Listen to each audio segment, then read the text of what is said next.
Hello friends, నేను మీ దివాకర్. ఈ question మనకి ఎస్ఎస్సి సీజీఎల్ టైర్ 2 2018లో ఇవ్వడం అయితే జరిగింది. ఈ క్వశ్చన్ మీరు ముందుగా చేయగలరో లేదో చెక్ చేసుకొని మీకు వచ్చిన ఆన్సర్ని అయితే కామెంట్ చేయండి. చూడండి, x power y power z is equal to 1, y power Z power x is equal to 125, z power y power x is equal to 243 అని చెప్పి దీని వాల్యూ కనుక్కోమని చెప్పి మనకు అడిగాడండి. చూడండి, 1 ఈ మొత్తం వాల్యూ ఎప్పుడు 1 అవుతుంది అంటే ఎక్స్ వాల్యూ 1 అయినప్పుడు మాత్రమే 1 అవుతుందండి. ఎందుకంటే 1 పవర్ ఎనీథింగ్ 1 అవుతుంది కాబట్టి ఎక్స్ వాల్యూ అనేది 1 అనమాట.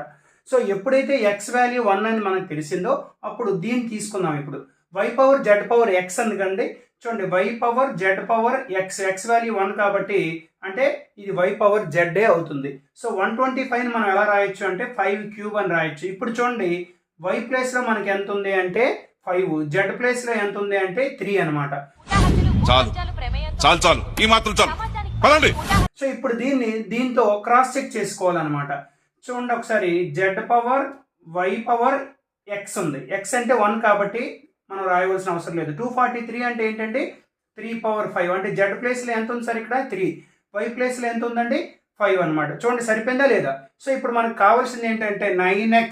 9x అంటే ఎంత అండి? 1 ప్లస్ 10y. వై అంటే ఎంత అంటే మనకి 5 మైనస్ 18. జెడ్ అంటే ఎంత అంటే 3 అనమాట. సో దీన్ని సింప్లిఫై చేద్దాం. ఇది 9 ప్లస్ 50 మైనస్ ఇది 54. సో ఇది -4, ఇది 9 - 4 అంటే 5 అవుతుంది అనమాట ఆన్సర్. ఐ హోప్ మీకైతే అర్థమైంది అనుకుంటున్నాను. మీకు కనుక నేను చెప్పింది నచ్చినట్లయితే లైక్ చేసి ఫాలో చేయండి.